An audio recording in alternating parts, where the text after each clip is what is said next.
Hello friends, welcome back to my channel. ரொம்ப நாள் ஆச்சு வீடியோ போட்டு.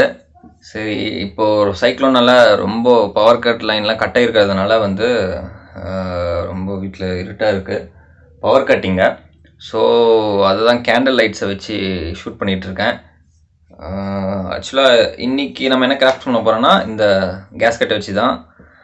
இது எல்லாருக்குமே தெரியும். செட்டி, செங்கல்பட்டு, மதுரை, திருச்சி, சேலம், கோயம்புத்தூர், நார்த்தார்காடு, சவுத்தார்காடு, எப்பமஸ் வரைக்கும் பார்த்த வேண்டாம். நான் குக்கருக்குள்ளே இருக்கிற ஒரு பிளாஸ்டிக் ரிம் மாதிரி இது. ஸோ இது வந்து வேஸ்ட்டாக தூக்கி போட்டுருவீங்க.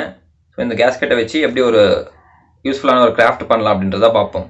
தீபாவளிக்காக இந்த வீடியோ போடணும்னு நினச்சிருந்தேன். ஸோ சில ஒர்க் இருக்கிறதுனால போட முடியல. பில்டப் பண்ணணும், பீலா வரணும், அது முக்கியம் இல்லை. நம்ம எது பண்ணாலும் இந்த உலக நம்மளை உடனே உத்து பார்க்கணும். சிலர் தீபாவளி சேஃபாக கொண்டாடிப்பீங்கன்னு நினைக்கிறேன். ஸோ அடுத்தபடியாக உள்ளன் யூஸ் பண்ண போகிறேன். இது ரெண்டை வச்சு தான் ஜஸ்ட் கையிலே தான் பண்ண போகிறேன் இந்த கிராஃப்ட்டு. என்ன பண்ணுறதுன்னு பார்ப்போம். வாங்க வீடியோக்குள்ளே போகலாம்.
இது வந்து நீங்கள் எங்கே வேணால் ஹேங் பண்ணிக்கலாம். ஸோ பார்க்க நல்லாயிருக்கும் அழகா. ஓகே, இந்த வீடியோ உங்களுக்கு பிடிச்சிருக்குன்னு நினைக்கிறேன். மறக்காமல் நீங்களும் இதை ட்ரை பண்ணி பாருங்கள். ஃப்ரெண்ட்ஸுக்கு ஷேர் பண்ணுங்கள், லைக் பண்ணுங்கள், சப்ஸ்கிரைப் பண்ணுங்கள். இன்னொரு அடுத்த வீடியோவில் உங்களுக்கு சந்திக்கும் வரை until then bye bye.